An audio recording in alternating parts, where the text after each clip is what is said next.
Film की कहानी सन 1847 में शुरू होती है।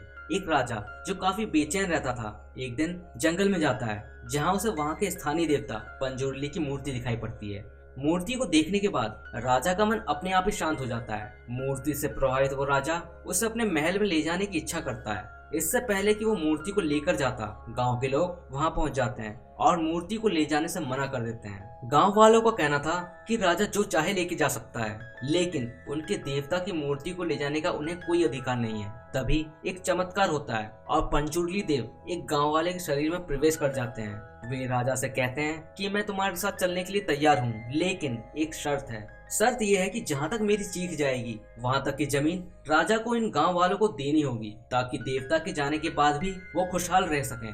राजा जमीन देने के लिए राजी हो गया तो पंजुरी देव भी राजा के साथ जाने के लिए तैयार हो गए। यहाँ पर पंजुरी देव ने राजा से पहले ही साफ तौर पर कह दिया कि अगर राजा या उसके किसी वंशज ने ये जमीन वापस लेने की कोशिश की तो उसका विनाश निश्चित है। उसके बाद कहानी सीधे सन 1970 में शुरू होती है। उस वक्त के एक राजा को जमीन पर लालच आ जाता है और वो जमीन को गांव वालों से वापस छीनने की कोशिश करता है। यहाँ पर भूत कोला का जिक्र आता है, जो कि एक प्रकार की पूजा होती है जिसे एक नर्तक करता है। इस पूजा करने वाले शख्स के अंदर पंजुरी देव के आने की मान्यता है। दरअसल भूत कोला में देवी आत्माओं को पशु के रूप में पूजा जाता है। इस फिल्म की कहानी में भी ऐसे ही एक देवता है जिनका नाम पंजुर्ली है। ये एक जंगली सुअर का रूप है। इस रूप को विष्णु के 12वें अवतार से भी जोड़ा जाता है, लेकिन कुछ लोग इसे ट्राइबल्स के कल्चर को हिंदू धर्म से जोड़ने की साजिश भी मानते हैं। राजा इसी भूत कोला के दौरान जमीन को वापस मांगता है, लेकिन नर्तक के अंदर पंजुर्ली देव आ जाते हैं। देवता जमीन देने को राजी हो जाते हैं, लेकिन साथ में ये भी कह देते हैं कि उसके बाद राजा के वंश का विनाश हो जाएगा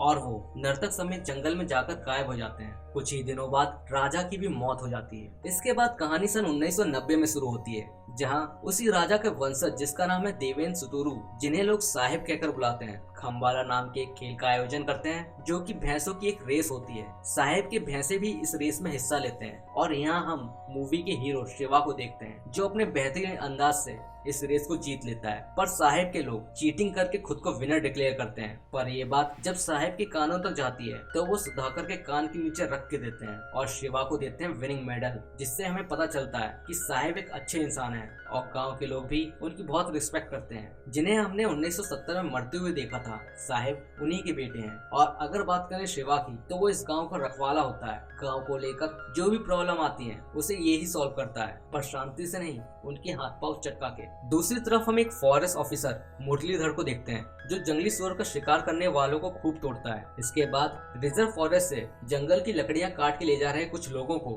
ऑफिसर ऐसा करने से मना करता है। तभी शिवा अपने साथियों रामपा और सुंदर के साथ वहां आ जाता है और वो उस ऑफिसर का मजाक उड़ाकर वहां से चला जाता है। साहिब शिवा को बुलाकर बताता है कि गांव में गवर्नमेंट सर्वे स्टार्ट होने वाला है, जिसके लिए उसे गांव के सभी लोगों की जमीन के कागज की जरूरत है। गांव का भला सोचने वाले साहिब की बात को शिवा मान लेता है। शाम के वक्त भूत कोला का आयोजन होता है। क्योंकि शिवा के पिता एक नर्तक थे, तो अगला नर्तक उनके बेटे यानी कि शिवा को होना चाहिए। पर शिवा को नर्तक बनने में कोई इंटरेस्ट नहीं होता है, इसलिए कुरुवा, जो कि शिवा के चाचा का लड़का है, वो नर्तक बनता है। कार्यक्रम सही से हो ही रहा था, तभी पटाखों के शोर की आवाज से ऑफिसर मुरलीधर वहां आ जाता है और उन्हें पटाखे फोड़ने के लिए मना करता है। शिवा उसकी बात मानने से इनकार करता है, जिससे उन लोगों में थोड़ी बहस हो जाती है। गाँव के लोग उन्हें शांत करते हैं। शिवा की गर्लफ्रेंड लीला फॉरेस्ट गार्ड बन जाती है और मुरलीधर के अंडर काम करती है। इसके बाद ये लोग गांव जाते हैं और उन्हें बताते हैं कि सरकार ने फॉरेस्ट रिजर्व के लिए जंगल के कुछ हिस्से को चुना है और उनके घर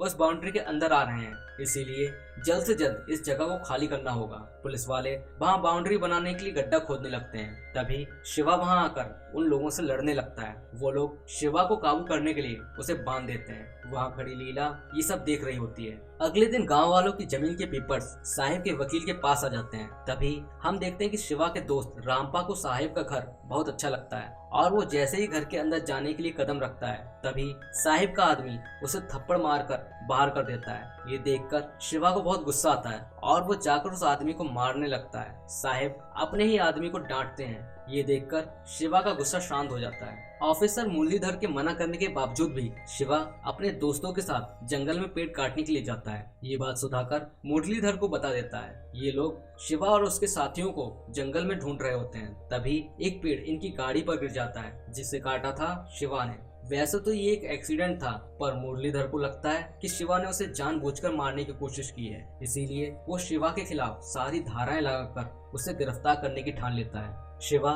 मुरलीधर के डर से जंगल में छुपा होता है, पर रात होते ही उसका फनफनाता नाग उसे गांव में लीला के पास ले आता है। रात भर ये लोग सांप सीढ़ी का गेम खेलते हैं, पर सुबह जैसे ये लोग नीचे आते हैं, मुरलीधर शिवा को अरेस्ट और लीला को सस्पेंड कर देता है। साहेब गुरुवा को अपने साथ ले जाता है और 5 एकड़ जमीन का लालच देता है। इसके बदले में वो चाहता है कि गुरुवा कोला फेस्टिवल में जब देव के रूप में होगा, तब वो गांव वालों को राजा की दान दी हुई सारी जमीन राजा के वंशज को वापस करने को बोले। गुरुवा उसकी बात मानने से मना कर देता है और उसे धमकी देता है कि वो गांव वालों को उसके बारे में सब कुछ बता देगा। साहेब उसे जान से मार देता है और उसकी लाश को रात के अंधेरे में गांव में फेंक देता है, ताकि लोगों को लगे कि ये काम पुलिस वालों का है। यहाँ हमें पता चलता है कि गांव का भला चाहने वाला साहेब गांव वालों के पिछवाड़े में भाला घोंपना चाहता है। गुरुवा की मौत की खबर सुनकर शिवा को बहुत दुख होता है और गांव वालों की तरह उसे भी लगता है कि इन सब में मुरलीधर का हाथ है। दूसरी तरफ हम साहिब को देखते हैं, जिसके लिए मुरलीधर को रास्ते से हटाना जरूरी हो गया था, क्योंकि मुरलीधर इस जंगल को फॉरेस्ट रिजर्व में बदलना चाहता है और अगर ऐसा हो गया तो साहिब के हाथ से सारी जमीन निकल जाएगी।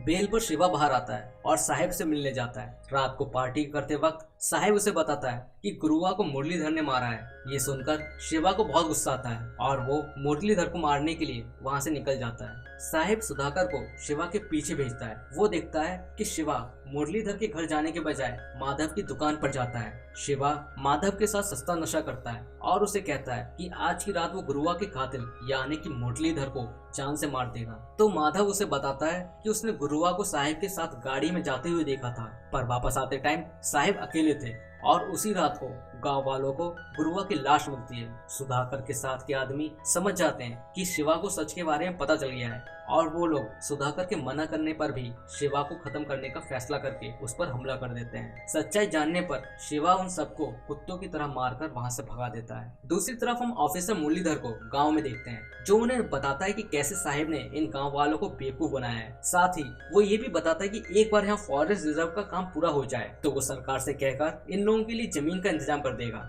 गाँव वाले मुरलीधर की बात मान लेते हैं। वहीं दूसरी तरफ साहिब गांव वालों पर हमला करने के लिए सुधाकर को आदमी इकट्ठे करने को बोलता है। उधर शिवा भी अपने गांव वालों के साथ साहिब और उनके आदमियों से मुकाबला करने के लिए तैयार था। लड़ाई शुरू होती है और गांव वालों पर साहिब भारी पड़ रहा होता है। उसने शिवा के दोस्त सुंदर को भी जान से मार दिया था। शिवा भी मरने ही वाला होता है, तभी उसके अंदर पंजुर्ली देव आ जाते हैं और वो साहिब को जान से मार देते हैं। इसके बाद शिवा, जिसमें देव की आत्मा है, वो जंगल में जाकर गायब हो जाता है, ठीक उसी तरह जिस तरह से इसके पिता गायब हुए थे। और ये मूवी यहीं खत्म हो जाती है। अगर आपको ये एक्सप्लेनेशन पसंद आया तो वीडियो को लाइक कीजिए, कमेंट कीजिए और चैनल को सब्सक्राइब करके सपोर्ट दिखाइए। तो मिलते हैं आपसे नेक्स्ट वीडियो में।